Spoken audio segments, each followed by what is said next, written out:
Hello and welcome to the Just Interesting podcast, the show that I promise you, is better than watching the presidential debate. Oh my god! What a mess! Burn. Yeah. Look, Alex, I've got to come clean to you. I did not watch it live because I was too tired and had to go to bed. Couldn't handle it. Yeah, but I watched 90 seconds of highlights and wanted to gouge my eyes out. It was that bad. What a mess. It's not a debate. It was not a debate. And now we've just given you an indication of when we recorded the podcast. So there you go. It was several days ago. How are you both? How are you, Robin? How are you doing? Oh, I am well, thank you, Alex. Yeah, it's been an exhausting year. Sometimes it feels like this last week has been exhausting since we last spoke. Yeah, good to be back. How are you doing? I'm all right. Yeah, just getting through this week, month, year. Yeah. How about you, Martin? You all right? You okay? Yeah, I don't know what to say anymore. It's been, as you guys have already said, it's been a long year. But I've gone back to playing the 2005 original God of War PlayStation 2 game, and that's cheered me right up. Going around slaying everyone, it's been good fun. So that's been my escape this week. Yeah, so something a bit cathartic about going around killing gods. Oh, I needed to. I needed it this week. I desperately needed it. Nice. But yeah, it's been okay. It's been interesting so far. Hearing what we've been saying, it's been a long week, a long year, a long decade. It's very focused on time. Can you feel a segue coming? This is good. This is good. Nice. And that very much links to what we're going to be talking about today. Because even though 2020 has been absolutely terrible, what if I could tell you that this isn't 2020? What? And that we're actually living in 17 something in the 1700s. The specifics don't matter. So I'm going to be talking about that a little bit later. But before we jump into the main topic of this week, Can't just say that, Alex. That was too casual. Moving on from that, what is this? I'll clear things up. It's the phantom time hypothesis. Does that clear things up? That helps me. Thank you. Yeah. Okay. Good. It all makes sense now. We'll be talking about that a little bit later. But before then, I just wanted to thank our amazing Patreon supporters who are supporting us through thick and thin. And we love each and every one of you. Thank you. You are the lifeblood of this channel. But in particular, we'd like to thank our top tier members who are just incredible people. So Peaswad, thank you, Peaswad, for all of your support. Emmett Tapia, thank you. Hayden Smith, Herb Brown, who's new, I think, Herb Brown. Welcome to the club. Hope you stick around. Thank you for your support. Josh Chomatek, Liam Mullen, and Sir Chris McCrite. Thank you, all of you, so much for all of your support. What have you both learned this week? Let's go with Martin, shall we? Thanks, Alex. Well, my story is about Amazon, and in particular, a payment method that Amazon are going to be rolling out soon. So this particular payment method is called Amazon One, and is a scanner that registers a user's palm. Intrigued? Oh, yeah. Okay, yeah. So what happens is that it basically identifies the veins under your hand in your palm. Whoa. And then registers this to the particular user. So you can pay for things with the swipe of your hand in a very Jedi-like way. Oh, you don't even have to rest your hand on a scanning pad or something. No, you just wave. No. I mean, I imagine that this technology has been going around for quite some time before the pandemic. But what a better marketing pitch than saying you don't have to touch anything. That's cool. So, where is this? Is this just being used? Where is this being used on?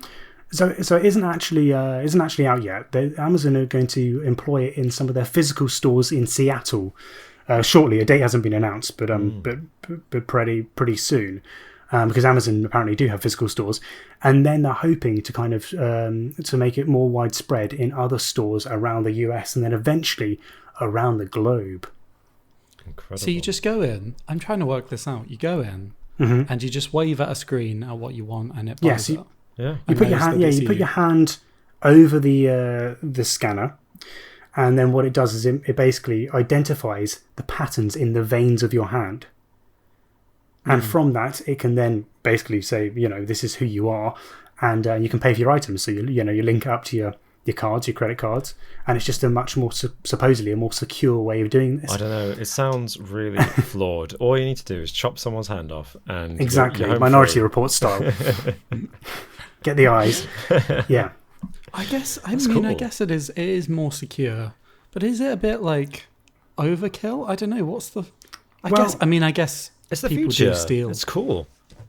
The idea is that there were a lot of concerns, weren't there, about facial recognition and the privacy based on that, because you can see someone's face and you can identify them, well, based on this. So they basically have the data of who you are based on your face. Whereas this, you can't identify someone directly based on the veins in their hands. It just goes directly to the payment method, which is then encrypted and secure. Okay. So apparently it's a much more secure way of doing things.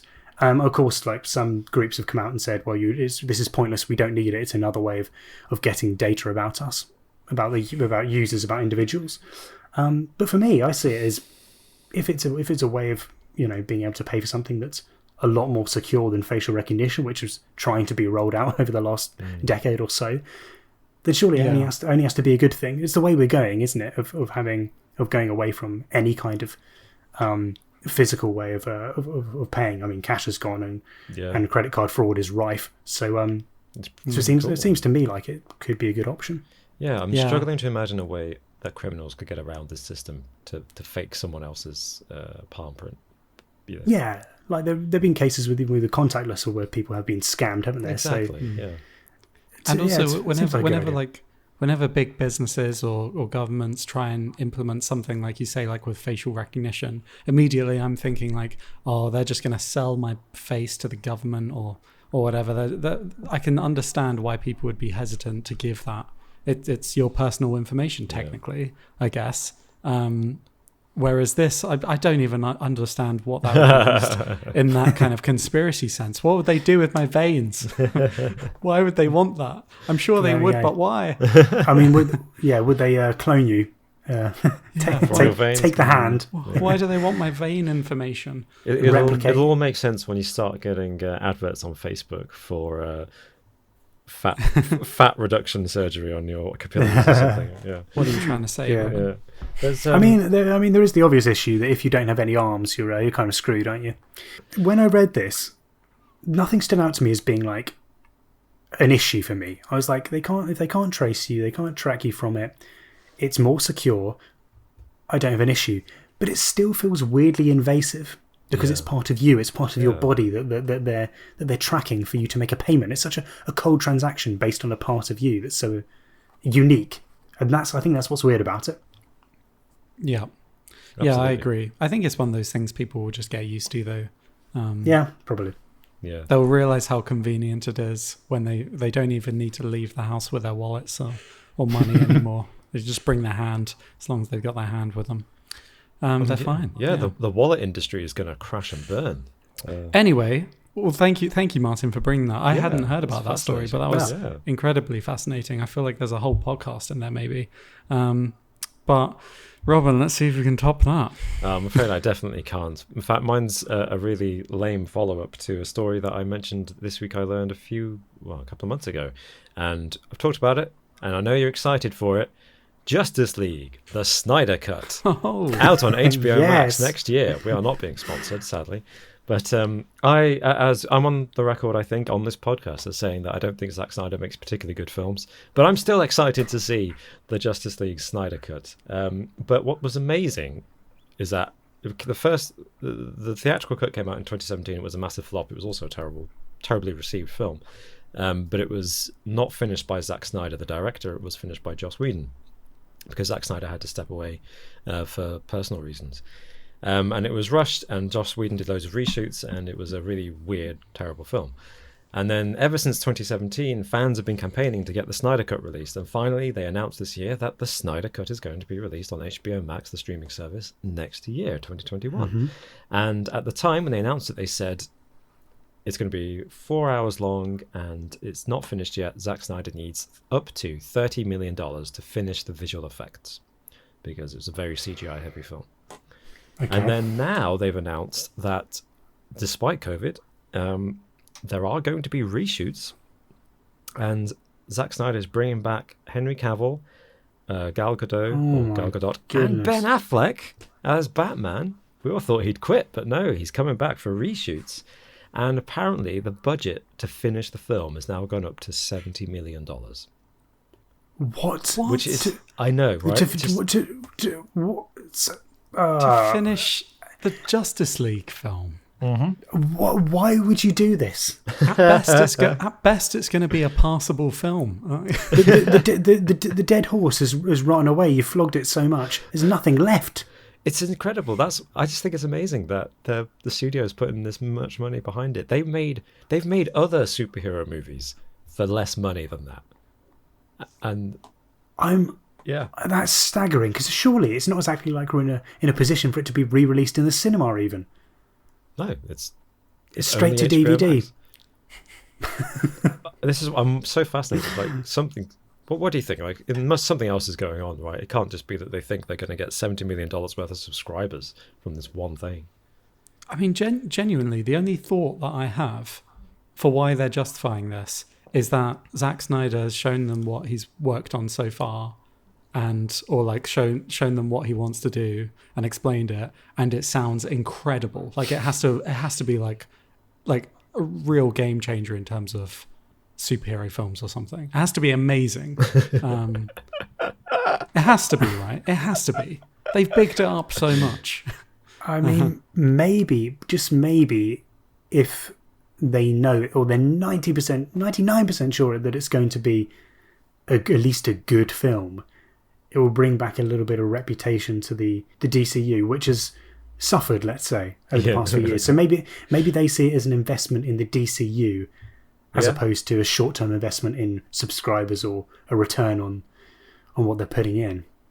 That's the only thing I can think of, because it doesn't make sense. Either that, or Zack Snyder's like, I'm never going to work with you ever again if you if you don't let me do this. It's all about who you know. Maybe that Zack Snyder's just a really persuasive person, and the executives love him. Who knows? I think you're probably. I'm leaning towards you, Martin. I think they've got other plans for the DC movies, and maybe, although this is what worries me, just briefly to summarize the story, I was looking forward to the Zack Snyder version of Justice League that he intended to release in 2017, and I'm worried now that the studio is like, oh, we've got big plans for our DC universe going forward. Zack, do you think you could make some changes to the movie to make it fit in with these big plans? Then it becomes a lie and another studio product of like, this is the movie the executives want, and Zack Snyder's Justice League is still out of reach. It's a feeder film for other. Well, that'd be a shame. Fool you once, shame on you. Fool me twice, shame on me. Never. You'll only have yourself to blame if it's terrible. Yeah, I know. I'll be there front line. I'll be subscribing to the free trial of HBO Max as soon as it's available. So what did you learn this week, Alex? Yeah, so I learnt this week that in Nepal there's a festival which dedicates a day solely to dogs, to thank dogs for being dogs. I like Kukur Tihar is the name of the festival, and that translates to worship of the dogs. And it involves a full day of celebrating and pampering dogs for their loyalty and friendship to humans. So, I like that. Everything going on wrong in the world, just know that on one day a year, dogs get their fair share in Nepal. That's good. That's good. They deserve it. They deserve it, and it should be spread out across the world. It should become a national holiday everywhere. Honestly, you should see some of these pictures though of these dogs. They've got like flowers around their necks. They got markings on them. It's like they're being worshipped. It's great. Oh, that's awesome. We should have more celebration of our animals. Animals are one of the only things that are keeping people sane at this time. Yeah, that's true. In fact, generally, particularly in the West, we could do with some more organised appreciation of nature. Tree Day, or it probably exists. Why there not? Probably is a National Dog Day, and just nobody cares. Yeah, sure. Yeah, we actually do have exactly there is the a same thing. National Everything Day, isn't there? Yeah. There is, and they double up. Everything is A lot of them double up, Yeah. which probably has some pretty hilarious combinations if you actually looked at the calendar. I'm going to make a National Alex and Martin Day to appreciate the two of you and all the things that you do for the world. Just exclusively, like me, Alex, and Martin. Oh yeah, you Martin. two. Yeah, I didn't say your full names in case, for privacy reasons. Because I mean, it's borderline cultish there, I think, Robin. Yeah. Which I'm okay with. I'm okay with that. Do you want me to turn the turn camera around? I can show you the shrine if you want to see it. Yeah, next to the shrine to Chris McCrate in the corner. Yeah. It's also incredibly niche. I can't imagine that catching on as a national holiday, but I'm excited for you to try, Robin, quite frankly. Give it your best shot. All right. I like it. We'll make posters, and the poster will say, like Jim Jones, but without the Kool-Aid. So maybe we'll go with that. Just the shotguns, that's all. Yeah, shotguns and Dick Turpin. Very good. That's the new band name. Right. Okay. Well, thank you for letting me know, giving me an insight into what you've been looking at this week. Always enlightening, a little bit disturbing, but always enlightening. So thank you, fellas. What comments have we seen this week? What are the standout favourites? Well, I've got a comment from Codeplay Gameplay, and this was on our podcast last week where we discussed some myths surrounding the dark web. And one of those myths that we talked about was red rooms. Yeah.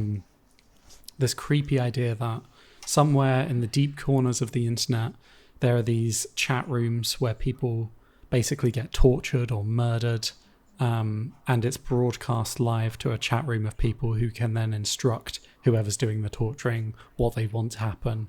And Codeplay Gameplay says, I don't want to sound suspicious, but the amount of people that go missing, disappearing, it could be possible for the red rooms to exist. Probably not live streams, but more like a one-on-one stream. Same thing with the theory of the government kidnapping people to feed lizard people / aliens. Making humans into cattle, basically. And he says that it's scary that people can come up with ideas like this that makes you question about the people that actually have money to go fund things like this. And that is what's scary, isn't it? Like when because this came out from a film, wasn't it, originally? The idea of red rooms. I can't remember what it was called. You mentioned Videodrome, yeah. Yeah, that's the one. And it makes you wonder, like, if someone came up with that as an idea, maybe this actually does exist somewhere. I mean, live streams of horrendous things, including some of the things that are purported to happen in red rooms, have happened on the kind of the surface web, haven't they, in the past? It's just, I mean, what we were discussing is whether there are these red rooms that kind of exist almost ongoing, that aren't really isolated events, but are kind of consistently showing these acts for for people that want to pay for it. I mean, there have been issues, as we spoke about there not being enough bandwidth to be able to stream, and it being far too slow, basically, to be able to live stream these kind of things. But in terms of this happening, I think it probably does happen, but maybe not to do with feeding lizard people and aliens. Less to do with that. Yes. Yeah. When I got to that bit, I was like, okay, interesting, but maybe I'm not sure I'm on board with the lizard and the aliens. Yeah. It's an interesting theory, though, and it's a spooky one as well. It is. Right. What comments have you had? Well, I've got a lovely comment from David Martins, and when I read this comment, I wasn't actually having a very good day, so it really cheered me up. And David says, "Hey guys, been a dedicated subber since the other podcast / YouTube channel. So happy to see the current channel is gaining more traction on YouTube. I always recommend the Just Interesting podcast when other podcasts are discussed. I want to say discussed. I work 6-10 hour days a week, and your content is a great way to learn a few new topics to bring up at work. Thanks, my boys. Cheers." From Winnipeg, Manitoba in Canada. So thank you, David. That brightened up my day, and even if we're able to brighten up an hour of one of your working days, then that's awesome. So thanks, Dave. Glad you enjoy it, and cheers. That is one of the nicest comments ever that we've received. glad that we can offer some kind of help with your very long weeks, very long days.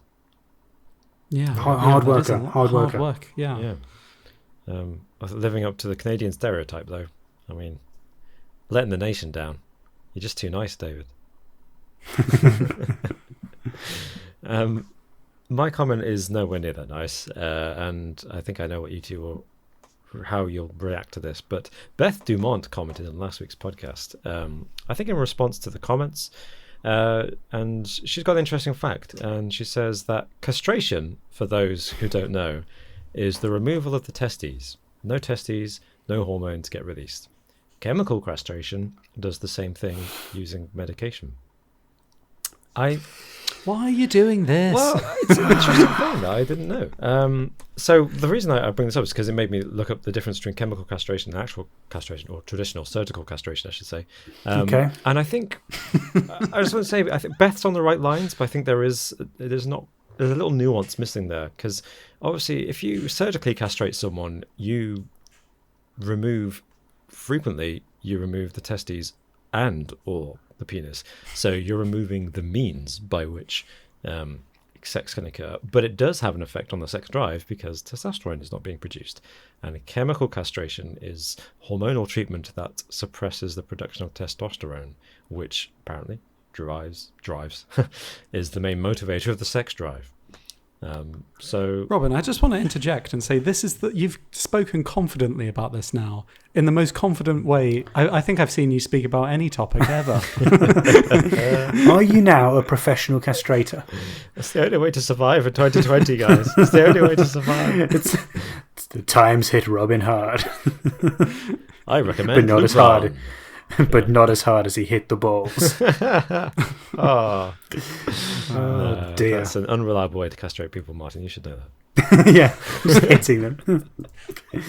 So thank you, Beth, with a knife, for prompting that little round of education. Thank you. Yeah, thanks. Very Beth. good. Thanks, Very good. thank you. Thanks. Can people stop with the castration comments, because it only encourages him. Yes, please. I sympathise. I'm sorry, guys. So please comment below about whether or not we should talk about castration in future. On that note, then, I guess, Segue. shall we talk about the phantom time hypothesis? Ooh, yeah. Let's.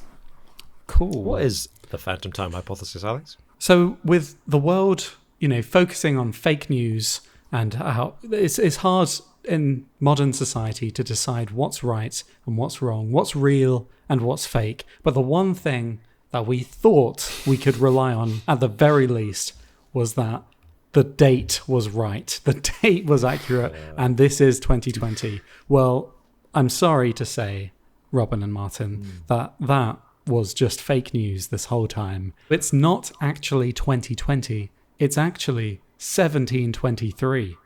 That's right. We are actually living 297 years in the past.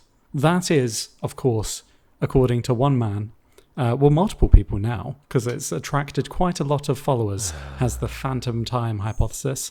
But a historian called, is a German historian called Heribert Illig.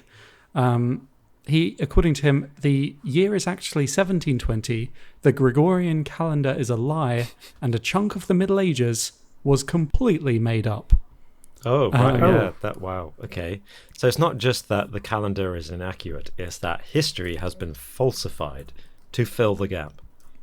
This hasn't been a mistake. This hasn't been, something that happened by accident or people have calculated it wrong or anything. This was a conspiracy that was cocked up in the Middle Ages, and it was intentional. It was intentional to do this. And so this theory he came up with, and he presented it in 1991, calling it the phantom time hypothesis. And he says that this conspiracy dates back to 1000 AD, and involves multiple of the rulers in the world at that time period. He claims that Pope Sylvester II, Holy Roman Emperor Otto III, and the Byzantine Emperor Constantine VII all got together and conspired to change the calendar to make it seem as if Otto had begun his reign in the millennial year, of 1000 AD. Right. Okay. And he says that the reasons why is that 1000 sounded a lot more meaningful than 996. Okay. Wow. And then after this, the three basically altered existing documents, created fraudulent historical events and people in order to back themselves up. He also makes the extraordinary claim that, Charlemagne, Holy Roman Emperor Charlemagne, pretty famous guy. He claims that he wasn't even real. So when Illig was searching for proof of this theory, he basically focused on Pope Gregory XIII, who introduced the Gregorian calendar in 1582. And this is still the main calendar used today to conduct business throughout the world. And the problem with the Julian calendar, which had been in effect before the Gregorian calendar and had been in use since the Roman times, was that this overestimated the length of an average year by about 11 minutes. And even though that doesn't sound like much, it would have added up to a drift of about 13 days between when the calendar came into effect and the year 1582. Okay. But instead of shortening the days by 13, shortening the calendar by 13 days, Pope Gregory only adjusted it by 10 days. And this Illig cites as proof that the church was aware of this issue and used this to fabricate this 297-year stretch of time between 614 and the year 911. So in effect, this then means that everything within that time period has been made up. Basically, yes. Everything was fabricated and made up. But why, you're asking? Why would the church do this? What's their motivation? And basically, like I said earlier, these three world leaders, Pope Sylvester II, Otto III, and Constantine VII, they basically thought it would be cool if they ruled in the year 1000 instead of the boring year of 703. Wow. Wow. Okay, so that's the basis. So they set their minions to fabricate an entire 3-century stretch of time that never actually happened. So Charlemagne never existed. Alfred the Great never existed. The Vikings didn't happen. A lot of the Vikings never happened. According to Illig, Catholic historians invented all these characters in order to pad out history so that the Pope and those two emperors could flatter themselves by claiming to have ruled during the year 1000. And as further evidence, these 3 centuries were fabricated.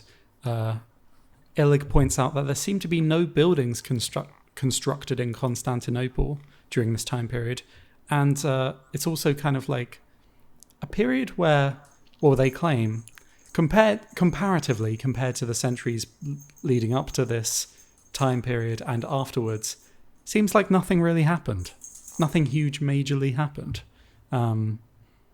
But except for Charlemagne, Alfred the Great, and define as you mentioned, huge. Like, the what Vikings. do they mean by that?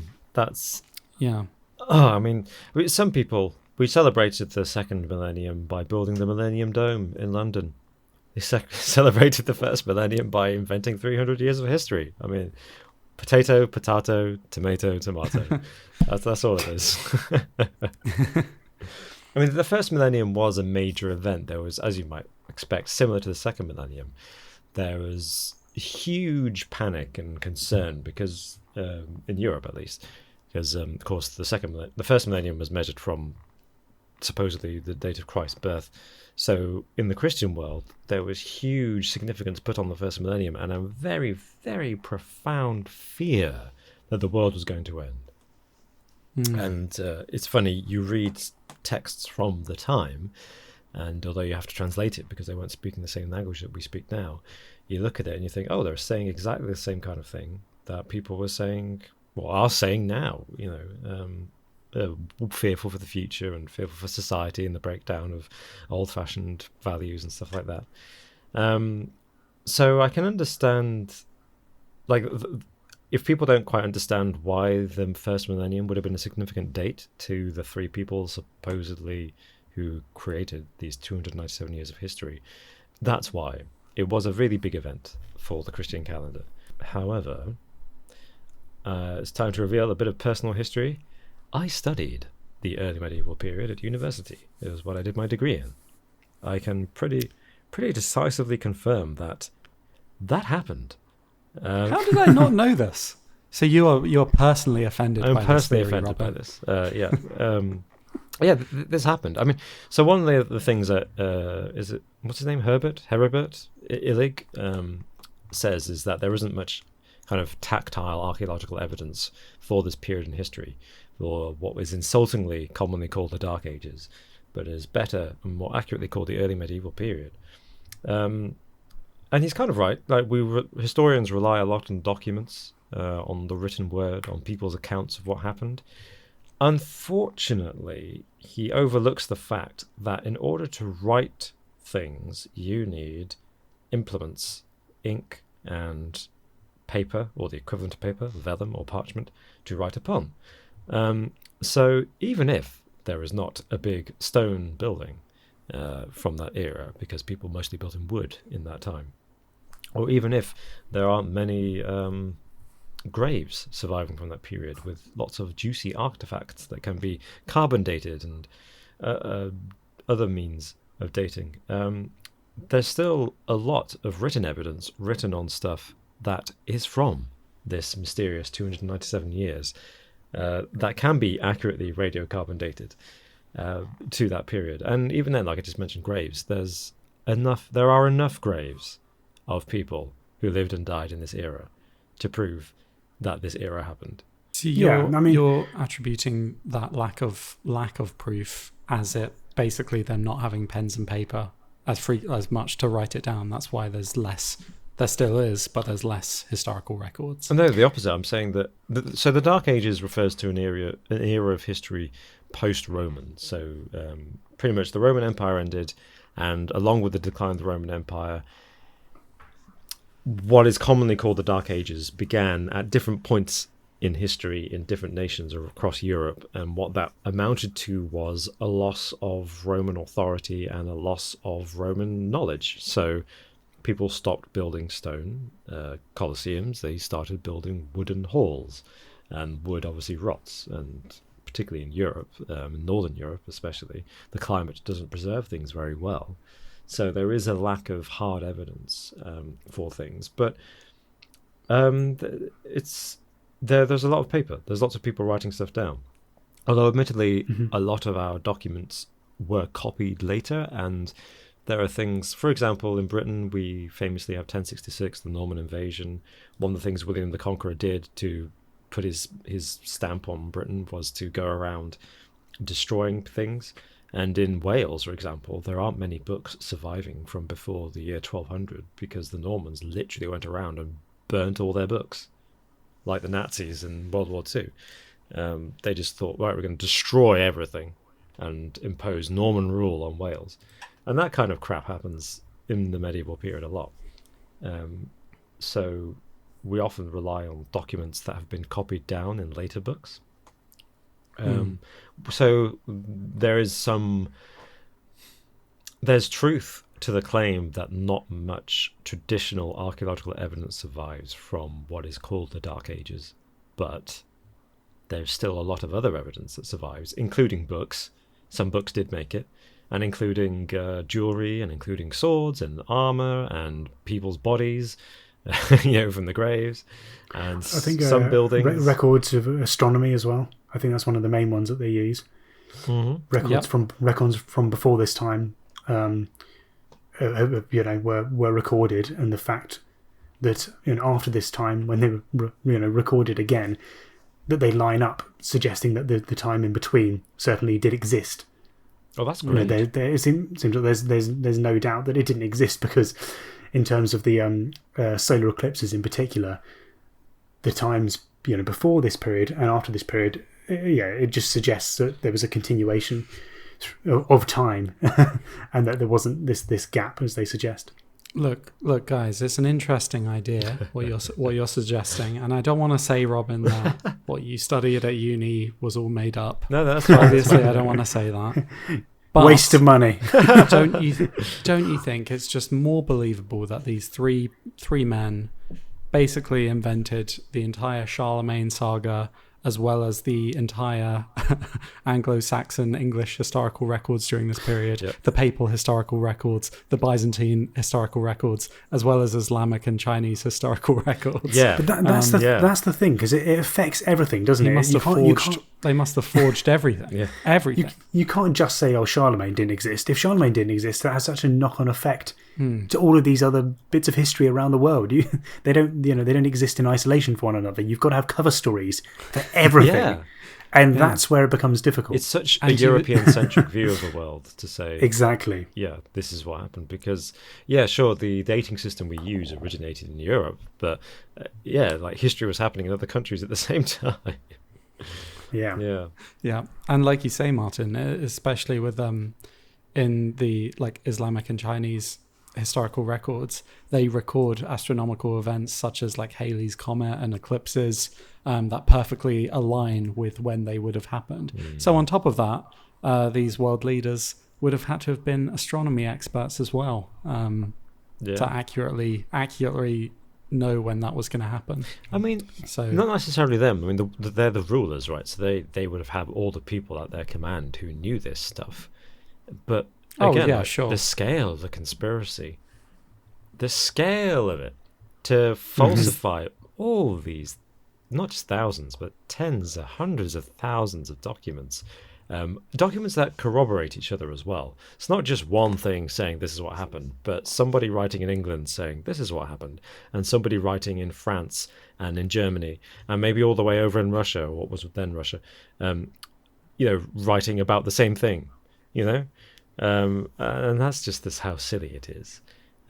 It does. It definitely reminds me of people that on a different kind of note, but of Holocaust denial and the amount of lengths that people will go to saying that everyone was involved in this cover up, and it's like you're saying that people who were it's just the scale of the cover up is so it would have to be so large and involve thousands, if not tens of hundreds of thousands, if not millions of people, that it's just not fathomable. Yeah. All of it.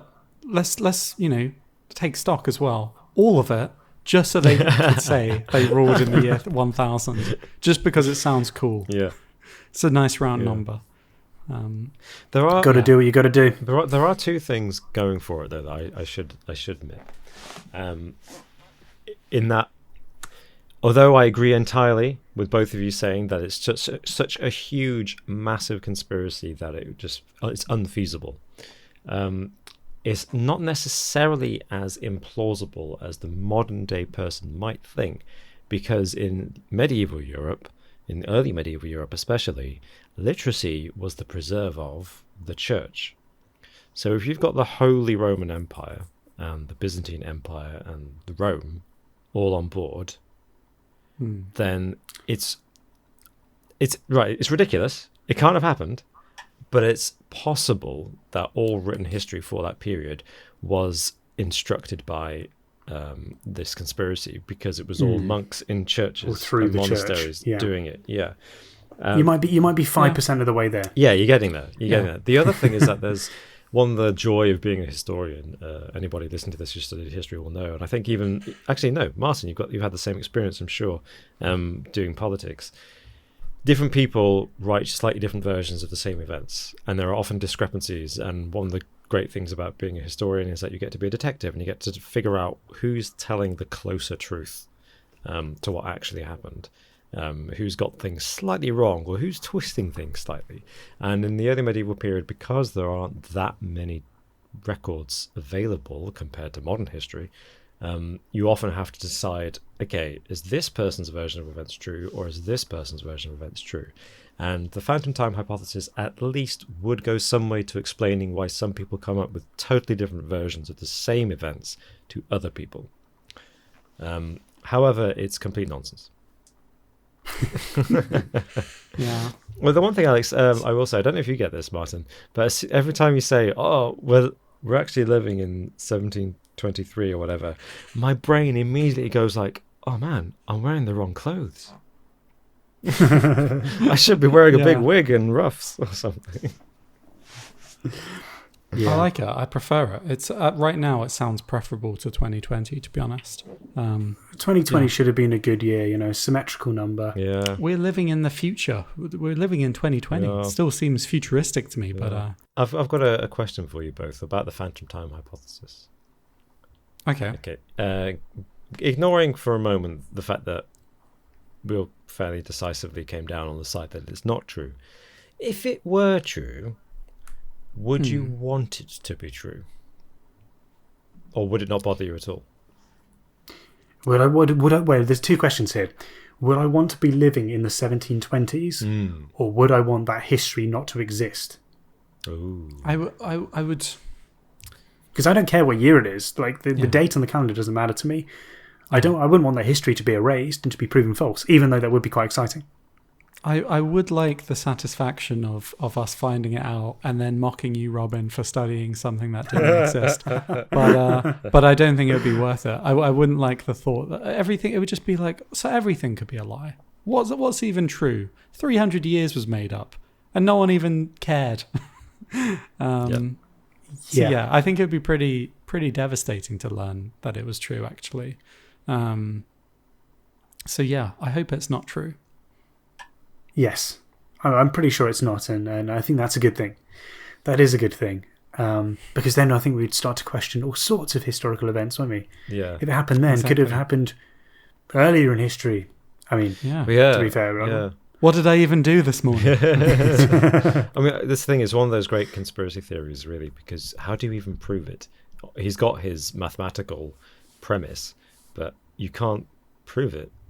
But equally, you can't disprove it because it's saying that the evidence is false. Yeah, that's that get out clause. Yeah, as we see time and time again with these sorts of conspiracy theories. Yeah, but what do you guys think at home? Are you convinced by the phantom time hypothesis, or any other conspiracy theories that involve erasing time? The mud flood one was a mad one that we spoke about ages ago. Do you remember that? That was even more mental. I don't even want to relive that. Anyway, do you guys fancy a quiz? Yeah, sounds good.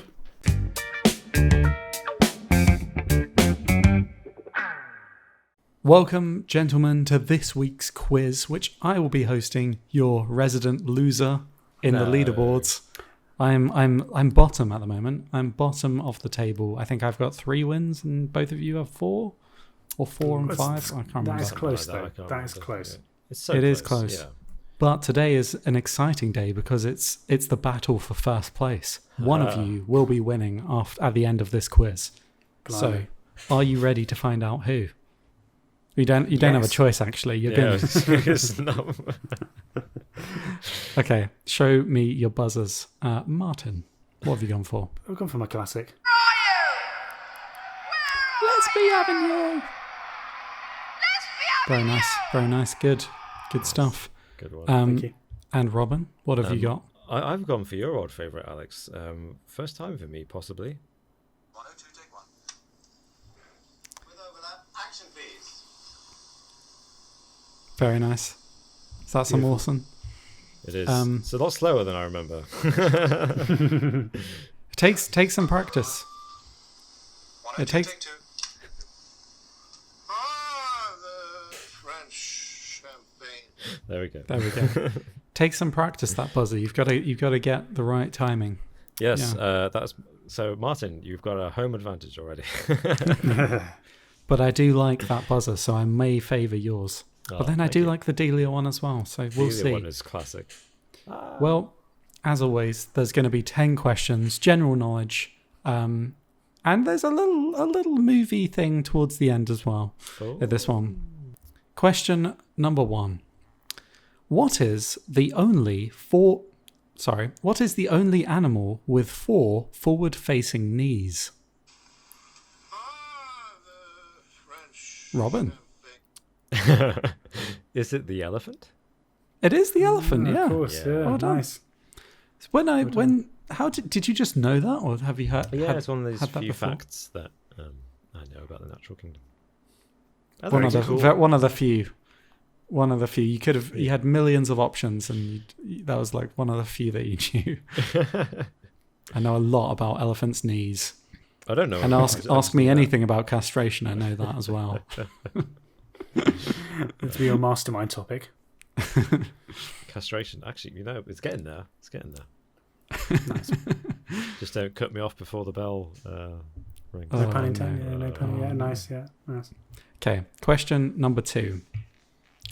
What is the stiletto named after? You know this type of shoe. Champagne. I think I did hear Orson there first. Yeah. I believe it's a type of knife, an Italian knife. It is. That is correct. It's a weapon, a type of knife, dagger, stiletto. There you go. Very, very good. You've stormed into the lead in 2-0. Yeah. Yeah. It's all right. It's all good. It's all good. You'll get back. Okay. Question number 3. What mountain group separates Europe from Asia? Yeah, straight in there. Martin. Is it the Andes? It is not the Andes. Why I'm did I say the afraid. Andes? I mean, you've got a second go, Martin, because I'm not entirely sure. No. You've got, yeah, it's your chance now. Are you sure? Yeah. Okay. Well, the only mountain range I know is the Himalayas. It is not the Himalayas. There you go. That's in Nepal. That's too far east, right? Asia from Europe. That's what you said, right? Yep. Europe from Asia is actually what I said the other way around, but it doesn't matter. It doesn't matter. Asia. The Pyrenees is in France, so it's not them. Yeah. It's not the Alps, because they're also France and Italy. Switzerland. It's just how far do they extend? From Separated Asia. So it's Asia got to be. So it's got to be. It's what? Champagne. Robin. Is it the Urals? It is the Urals. What? It is But the they're- Urals, I'm afraid. Thank you. I only know them. I thought they were in Russia, like as in they were just Yeah. in Russia. I didn't know they extended out to Well, as well. apparently counting they Russia do. as- We counted Russia as Europe. I'm not an expert on Russia occupies that weird space. I'm never quite sure on mountain whether Russia's ranges. officially Europe or not. Sometimes. This was just in the quiz. Yeah. I was thinking that the only places it could be would be between like kind of Turkey kind of area, which I don't know any mountain ranges in Turkey, Nah. or Russia, or like that out that way. After actually Yeah. listening to the question and not being an idiot. Well, that was my thinking. So I've got to admit it. Thank you, the board game Risk. For it's got a region, the Urals, on it. I think from childhood, I had some flashback like Russia. What's in Russia? I was like, oh yeah, I always invaded that. There you go. Okay, question number 4. Cool. What was the Al in Al Capone short for? Champagne has always been celebrated for its excellence. Go on then, Robin. Alphonse. It was Alphonse, yeah. Alphonse Capone. Nice. This isn't going well, is it? Could have been Alfredo. It's not, I'm afraid, Martin, no. But you can still And- bring it back. and You can thank- still thank- bring it thank- back. Thank goodness there's a movie round to come. We're only 4 questions in. You can do this. Oh, that's what I fear. Okay. Question number 5. Okay. Okay, you can do this, Martin. You can do this. This one you got. Sorry, I'll shut up. That's the worst thing to hear, I know. Which 2 dancers appear in the NATO alphabet? Which 2 dancers? Oh yeah. Go on then, Martin. Foxtrot and Tango. Very good. Very good. There you go. 4-1. There you go. Got It's it. not a donut. It's not a 0. There you go. That's you, good. you can have I was- one. Yeah. Yeah. Cool. Okay, question number 6. Henry VIII was the first person to own a certain item of sportswear. What item of sportswear was it? Wow. That's interesting. Believe it or not. Yeah. Martin, what? I mean, what's a yes? it's going to be a guess because it has to be Yeah. an item of sportswear. Mm. It's going to be a. He was the first person to own it. Yep. The first What? recorded historical figure to have these. What? Nikes. I reckon it's going to be something to do with hunting, isn't it? Well, hunting. I don't know. People have bows for ages, haven't they? Let's just go for it. A hunting bow. It is not a hunting bow. bow. Like a sports, like an archery bow or something. Not hunting bow. It's not a sports archery bow or any kind of bow. Excellence. Okay. There's a California Yes, Robin.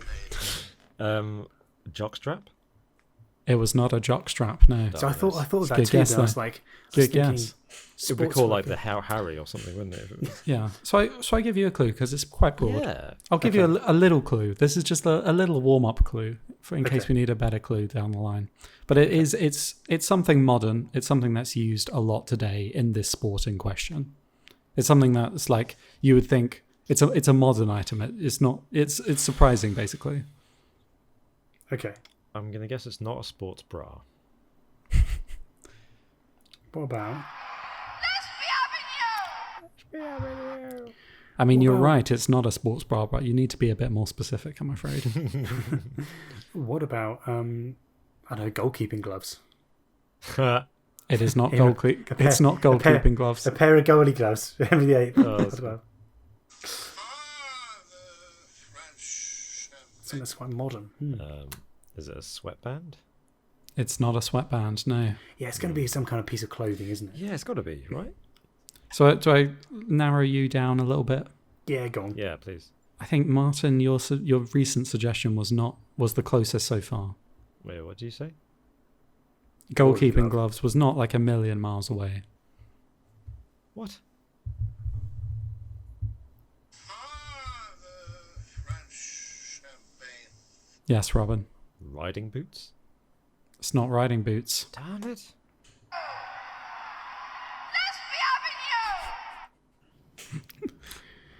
What about, plain and simple, a football? Just a football. Yeah. No, that is incorrect. Shall I give you a clue? Okay, go on then. Oh, Robin. So I thought I should get a guess in before the clue. Yes, yeah. Good idea. Football boots. Oh, Robin, you absolute fucker. No. Yeah, you're right. It's football boots. Oh, How comes you got an extra guess in there? How's that goalie gloves and a football? Yeah, Good and football Robin boots. said riding boots in between. I was Yeah. you were circling it. You were circling getting that. that. Sorry. There we go. Did he have studs?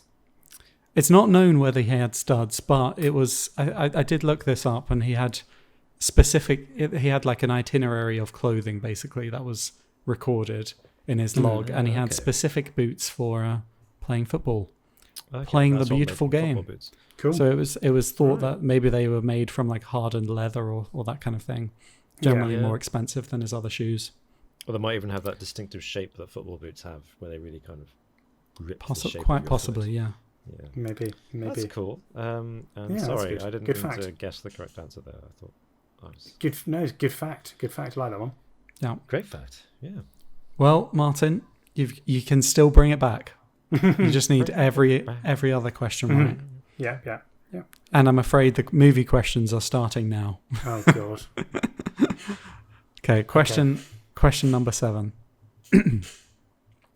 Which movie role did The Rock especially want and was so annoyed it went to Tom Cruise? Oh, my buzzer's just... Oh, is that Martin? Yeah, that was it's, Martin. it's Delia, actually. Yeah. Delia thinks that The Rock was annoyed that Tom Cruise got the role as Ethan Hunt in Mission Impossible. It was not Ethan Hunt, no. Damn. Yeah. I mean, I'm thinking of just Tom Cruise's biggest roles now. Yeah. the French champagne. Yes, Robin. Bit early for The Rock, wasn't Jack Reacher. it? It was Jack Reacher, Nice, yes. nice. I'm sorry. Yeah, Yeah, Ethan Hunt's a bit early. When did Mission Impossible come out? Like 99, something like that? 1996, I think. 96. Yeah, The Rock was in nappies then. Wasn't he? Yeah. At that point, it's kind of like, you didn't have a hope in getting that role, really, did you? It was understandable that they went with Tom Cruise. Jack Reacher, though, he's described as a big fella, Yeah, isn't so he? He's Yeah. supposed to be 6 feet massive. tall, isn't he? Or I can something kind like of understand his annoyance. Why would they go with Tom Cruise? that. I mean, that's Maybe two him. extremes, though. For Tom Cruise, too small. The Rock, possibly too big. Yeah, true. Yeah. Because he's one of those guys that people are supposed to pick fights with Jack Reacher because he's tall, but he's not, like, he's a bit lanky. And I feel like, why would you pick a fight with The Rock? Why That's would a you good ever point. look at The Rock No. in a bar and think, I can take him? It's just... Good point. Also very true. Yeah. Uh, So the next three questions are movie chapter headings. So I'm Oh, going to for say fuck's these. sake. I'm going to What? say these movie chapters, like from the from DVD DVDs. box. Oh, yeah. wow. And you have to tell me what movie it has come from. Okay. Don't Okay. sign. I mean, It's going to be fine. It's not that bad. Okay. Okay. Yep. Okay. Question number 8. Okay. Where's my watch? Ezekiel 25:17. Bring out the gimp. French champagne. Yes, Robin. Oh, I feel bad now. Martin, do you want to guess? That's not how the quiz works, Robin. Have your guess. If I was going to... Okay, yeah. I'm happy to have Martin have a guess first. No, it's cool. Go for it. Pulp Fiction. It is Pulp Fiction. Yes. Yes. It's a classic. Well- You were well going to get done. that too, weren't you, Martin? Yeah. Well I know done. That one. You happy now, Robin? I've seen that film. To be honest, no. I'll just not buzz. I see. I thought it was going to be more obscure. I thought that makes sense because it's mentioned, isn't it? It's No. These are they're fine. You know, they're fine. Question number 9. Yeah. Cooking with Colette, The Exterminator, The Restaurant Review. I will go for it, Robin. I don't know this one. Champagne. So Is that Okay. Ratatouille? It is Ratatouille. Cooking with Colette, The Exterminator, Rodent, The Restaurant Review. Yes, That was a I great... saw that film. When did it come out? Like 2007, I think that came out. I must have seen it about 2010, I think. Wow. And it's been on in the background, but I haven't paid it. Especially, I haven't paid any attention to the DVD titles. Okay, question number 10. Shit sandwich, sexist or sexy? It's one louder, isn't it? So I immediately thought Peep Show, but that's not a film. Uh, There's Oh, is definitely that- oh. there's definitely a joke in Peep Show about this. No, shit. I mean, Jez from Peep Show basically embodies this film. just have a guess, Martin. Just stab it. Have a stab. Shit sandwich, sexist or sexy? It's one louder, isn't it? So I Is gave that you it? another clue for this one. Go for it. Why not? Let's turn it up to 11. No, I'm tired. I can't think. Do you know it, Robin? This is Spinal Tap.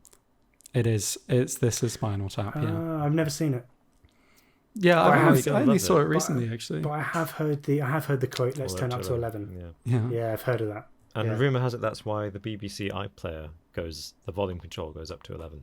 Oh, really? Yeah. Spinal Oh, Tap. that's a good fact. It's one Nice. louder. But you could just make 10 louder. Yeah, but it's But one it's louder. That's the joke. Yeah. Oh, very good. Yeah. Very good. The album Okay. cover's been criticised. People are saying it's sexist. Yeah, well, that's the point, isn't it? Yeah, it's sexy. No, it's sexist. Okay. Uh, Would you like the bonus question? And this is the closest wins. Yeah. Why not? Okay. The Hollywood sign is an American cultural icon situated on Mount Lee in the False. Hollywood Hills. In That is incorrect. Listen. Yeah. In feet, how tall are the white capital letters? Ooh. Closest wins. Ooh. Ooh. In feet and inches. Feet. Okay. And inches if you want. Yeah, sure. French champagne. Go on then, Robin. 100 feet. 100 feet. Yeah. That's really tall, isn't it? Yeah. Oh, goodness. They are quite big. Actually, you can see them from a long way, can't you? I'm not going to say they're that tall. I was thinking like 60 feet. Is that your If guess? that. I was thinking 60, if that. Yeah, why not? 60 would do. Well, Martin is closer. It's 45 feet. Oh, They're 45 there you feet go. tall, which I have no sense of I scale. thought that was massive. I thought that was much bigger than I thought.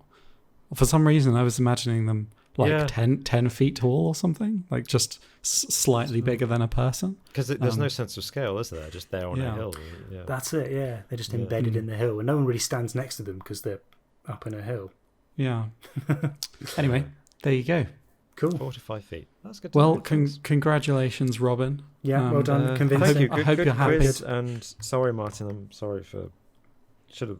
Yeah, I feel bad. Isn't it infuriating, Martin? I'm not rising to it. I'm staying quiet. But I mean it. I should have. I buzzed in too soon. I'm going to meet you now. Goodbye. No, it was humbling. It was a humbling experience, and No.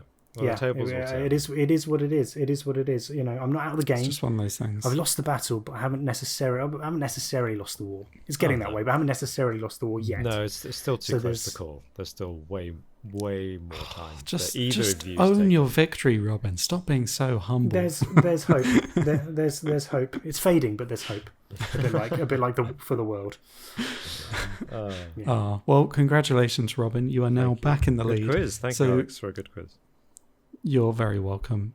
So, Martin, I think a couple more weeks of this, and then we'll call it season 3 and reset the scoreboard Exactly. Yeah. again. If it carries on, he's beaten us very convincingly in the last couple of weeks, Robert, Alex. So we've Yeah. got to work out something, haven't we, to try. Let's and level end the this playing before it gets too out of hand this time. I'd like to yeah. thank my agent and my manager and a strict regime of egg whites and prayer. I'm sorry, Robin. Hang on. You've got an agent and a manager, and your gig at the moment is this podcast. They're a wrong. quiz agent and a quiz manager. That's all they do. Oh, fair enough. No. But let us know how you did at home, and if you were able to beat the mighty Robin. Someone is. And yeah. Thanks again for watching, you guys, and let us know what you thought about the phantom time hypothesis.